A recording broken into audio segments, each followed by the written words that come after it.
Dan ada sebuah pertanyaan yang diberikan kepada saya, cukup menggelitik pertanyaannya. Pertanyaannya, apakah yang namanya BJJ itu sudah sempurna? Loh, kok bisa gitu? Iya, loh, Coach Rudy kan sudah latihan BJJ bertahun-tahun tuh, Brazilian Jiu-Jitsu. Berarti kalau Coach Rudy memilih latihan Brazilian Jiu-Jitsu bertahun-tahun sampai sekarang, berarti BJJ sempurna dong. BJJ itu berarti sudah paling oke menurut Coach Rudy. Jawabannya apakah iya? Jawaban saya sangat relatif sebetulnya. Kalau kita bicara sesuatu yang namanya sempurna, perfect, Anda harus lihat dulu. Kalau Anda cek di kamus, yang namanya sempurna itu ya flawless, tidak ada cacatnya, tidak ada kesalahan ya. Nanti kita lihatlah di kamus nanti apa arti kata sempurna. Tetapi menurut saya sempurna itu berarti tidak ada kekurangannya, tidak ada cacatnya. Apakah yang namanya Brazilian Jiu-Jitsu itu sesuatu yang sempurna? Jawaban saya tentu tidak. Why? Kalau kita ngomong BJJ, basically gampang aja. Di Brazilian Jiu-Jitsu tidak ada yang namanya teknik striking yang cukup banyak. Ada sih beberapa, tetapi minim. Dalam artian striking pure untuk saya pukul tendang. Sangat jauh berbeda dengan kalau waktu saya belajar tinju atau waktu saya belajar Muay Thai. Di sana banyak sekali teknik pukulan, tendangan, sikut, lutut yang dipakai di sana, dan benar-benar itu full purely untuk striking. BJJ nggak punya striking yang sekompleks itu. Jadi kalau ditanya apakah BJJ itu sudah komplit, jawaban saya tentu saja belum. Kalau kita ngomong teknik bantingan di Brazilian Jiu-Jitsu ada banyak. Tetapi apakah bantingan di Jiu-Jitsu itu sudah sekompleks gulat misalkan, ataukah mungkin sudah sekompleks judo, atau mungkin seperti sambo? Tentu tidak sekompleks itu. Kenapa ya? Karena fokusnya di Brazilian Jiu-Jitsu adalah kita bagaimana caranya kita melakukan self defense, bagaimana kita fight, kita bawa pertarungan itu ke ground.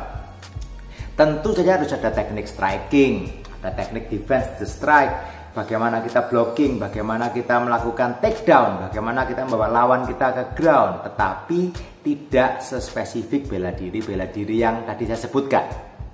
Nah, kalau kita ngomong bicara bela diri, apakah ada bela diri yang perfect? Kalau seperti itu ceritanya, jawaban saya kembali lagi sesuatu yang sangat relatif. Kalau Anda tanya kepada orang yang belajar di satu poin bela diri, let's say belajar tinju, kemudian Anda tanya apakah itu sudah sempurna. Kalau dia melihat dari sudut pandang tinju, sebagai seorang petinju, saya punya pukulan yang cepat, saya punya pukulan combo yang bagus, saya bisa evade-nya bagus, bobbing, weaving saya bagus, footwork saya bagus, saya bisa mengatakan, oh saya sudah sempurna. Tetapi kalau kita ngomong secara overall, apakah dia kalau dibanting orang bagaimana? Apakah dia tahu caranya break falls? Kalau dia dipiting orang di lantai, apakah dia tahu caranya escape? Ya jawabannya kembali lagi menjadi sesuatu yang sangat relatif.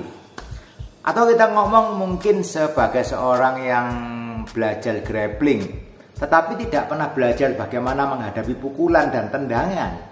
Kemudian kita mengatakan bahwa oh, teknik ground fighting saya sudah perfect, atau teknik grappling saya sudah perfect, bagus banget. Iya, tetapi kalau Anda kena pukul, Anda tidak tahu bagaimana caranya blocking, Anda tidak tahu caranya melakukan defense dengan baik, Anda dipukuli, ditendangin orang, ya lama-lama juga KO. Bahkan mungkin one hit bisa KO juga. Jadi tidak sempurna, lagi-lagi tidak sempurna.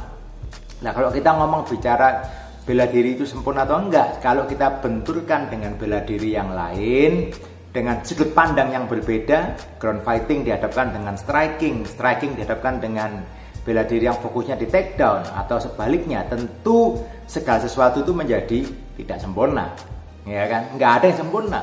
Itulah kenapa kalau kita ngomong di dunia bela diri saat ini banyak sekali dikenal namanya mixed martial arts, karena mereka mengamati bahwa tidak ada satu bela diri pun yang bisa sempurna berdiri sendiri. Akhirnya mereka harus mengkombo dengan beberapa bela diri, mengambil beberapa keunggulan-keunggulan masing-masing. Ada bela diri yang bagusnya di ground fighting, kita belajar teknik ground fightingnya. Ada yang bagus di striking, kita belajar di strikingnya.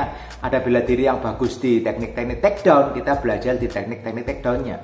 Itu kita pelajari sama-sama tanpa meninggalkan masing-masing unsurnya masing-masing. Lalu bagaimana dengan bela diri yang mengatakan bahwa oh saya punya semuanya, saya ada grappling, saya ada striking, saya ada takedown. Bisa, tetapi pada prakteknya saat Anda berlatih ada yang jadi lebih unggul di situ. Mungkin Anda lebih unggul di strikingnya, mungkin Anda lebih unggul di takedownnya, Anda mungkin lebih unggul di permainan ground fightingnya. Nanti sekali lagi, apakah itu sudah sempurna? Relatif lagi-lagi ya kan, ya dan tidak. Kalau kita ngomong apakah itu sempurna atau tidak, hasilnya akan selalu seperti itu. Tetapi kita sekarang melihat dari sudut pandang yang lain. Kalau kita ngomongkan apakah buat seseorang atau seseorang individu, apakah satu bela diri itu sempurna, terkadang persoalannya kembali cuma pada kesempatan yang ada. Let's say, saya tinggal di suatu daerah yang mungkin hanya ada olahraga Brazilian Jiu-Jitsu. Nggak ada yang namanya tinju, nggak ada yang namanya Muay Thai, nggak ada namanya karate, nggak ada taekwondo, nggak ada apa-apa. Yang ada buat saya untuk pelajari hanya ada Brazilian Jiu-Jitsu. Maka jika saya belajar Brazilian Jiu-Jitsu, maka situasi itu akan menjadi sempurna buat saya. Saya tidak bisa bela diri, saya punya kesempatan untuk belajar bela diri Brazilian Jiu-Jitsu.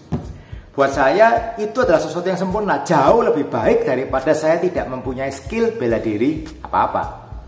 Atau mungkin buat seseorang yang tinggal di suatu daerah yang hanya ada suatu bela diri, let's say Muay Thai mungkin. Buat dia, daripada dia tidak mempelajari bela diri apa-apa, dia bisa belajar bela diri Muay Thai, bisa belajar striking, itu jauh lebih bagus dan sempurna adanya buat dia. Kenapa ya? Karena nggak ada kesempatan lain untuk belajar bela diri yang lain, ya kan? Dan sekarang kalau kita ngomong di zaman yang modern sekarang, kita tinggal di zaman yang modern di Indonesia ini, Anda mau belajar apa aja bisa. Anda apalagi tinggal di kota besar, misalkan Anda mau belajar Muay Thai, taekwondo, Anda mau belajar karate, tinju, Anda mau belajar pencak silat, Anda mau belajar kungfu, Anda mau belajar Brazilian Jiu-Jitsu, itu tersedia semua. Anda buka YouTube mungkin, ada banyak sekali, meskipun itu bukan sarana belajar yang saya sarankan. Anda mau mencari guru itu gampang sekali karena sekarang ada internet. Anda bisa search online, Anda bisa mencari siapa yang mengajarkan, tempatnya di mana, sasananya di mana, dojonya di mana, Anda bisa cari tahu. Tetapi meskipun opsi itu ada banyak, pertanyaannya, Anda kan juga punya waktu yang terbatas.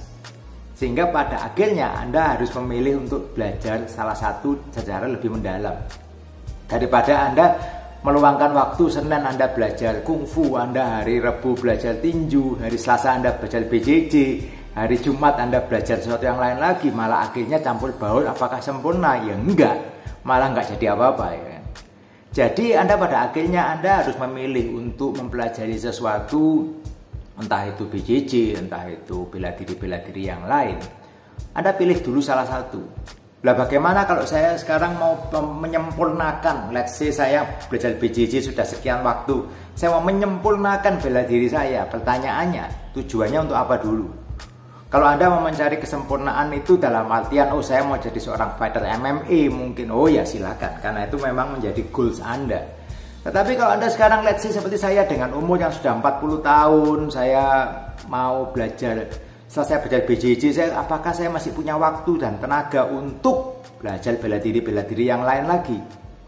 Belum tentu semua orang mempunyai waktu dan kesempatan untuk melakukan hal itu. Sehingga buat saya saat ini, kalau Anda tanya apakah BJJ buat Rudi ini saat ini BJJ sudah sempurna, ya buat saya saat ini yes. Dalam artian sekarang saya bisa menggunakan itu untuk saya punya sarana latihan olahraga, badan saya bisa sehat. Saya punya sarana buat komunitas, saya bisa berkumpul dengan teman di Brazilian Jiu-Jitsu, bukan cuma di Indonesia, tapi ya saya punya banyak sekali teman-teman dari luar negeri. Di mana-mana saya punya banyak teman-teman dari Brazilian Jiu-Jitsu. Saya juga punya kesempatan untuk mengajarkan bela diri tadi. Saya bisa sharing apa teknik-tekniknya. Dan kalau kita memang satu saat memang siapa tahu kita membutuhkan harus memakai skill bela diri itu, ya saya punya cukup skill yang bisa saya pakai. Jadi buat saya itu definisi yang sudah saya bisa katakan itu sempurna, ya kan?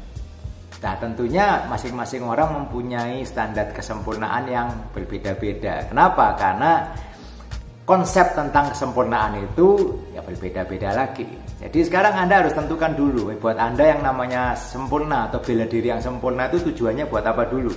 Kalau tujuannya bela diri yang tidak terkalahkan, ya buat saya itu sulit. Ya kan, seorang yang tidak terkalahkan itu hari ini nggak terkalahkan, sekian waktu nggak terkalahkan, ya suatu saat bisa kalah.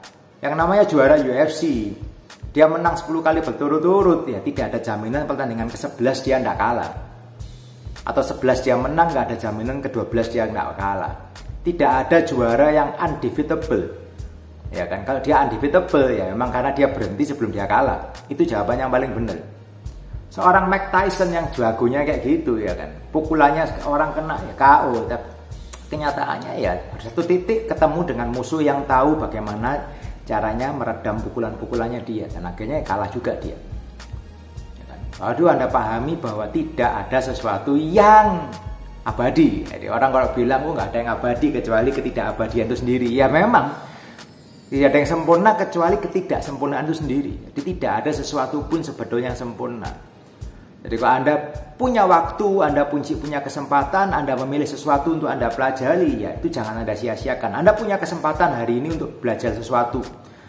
Anda mungkin bisa belajar sesuatu bela diri, mungkin apapun itu bela dirinya. Anda punya kesempatan ini, belum tentu suatu saat Anda punya kesempatan yang sama untuk mempelajari itu. Itu sudah saya alami beberapa kali. Saya belajar bela diri kungfu, dan sekian waktu ya yang ngajar saya akhirnya berhenti mengajar atau pindah keluar kota, ya saya akhirnya tidak bisa meneruskan belajar lagi.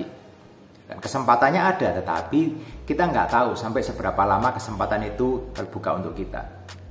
Oke, jadi saat ini kalau Anda tanya pada saya, kenapa kok masih terusan belajar jujitsu, ya karena sampai hari ini, sampai detik ini saya merasa bahwa saya masih diberikan kesempatan untuk belajar dan mengajarkan Brazilian Jiu-Jitsu. Jadi buat saya itu kesempatan saya, selama saya punya kesempatan ya saya akan memanfaatkan kesempatan itu dengan maksimal. That's it. Itu yang kalau Anda bertanya-tanya, kenapa kok Rudi itu kok belajar Jiu-Jitsu kok terus-terusan kok nggak bosen, kok belajar Jiu-Jitsu itu kok ya nggak berhenti-berhenti, ya kan? Apakah sudah sempurna, apakah sudah begini begitu? No, karena buat saya itu adalah kesempatan yang saya miliki, kesempatan yang diberikan kepada saya oleh Tuhan untuk belajar, dan saya bisa mengajarkan Jiu-Jitsu.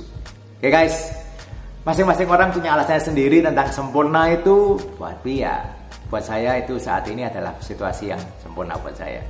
Terus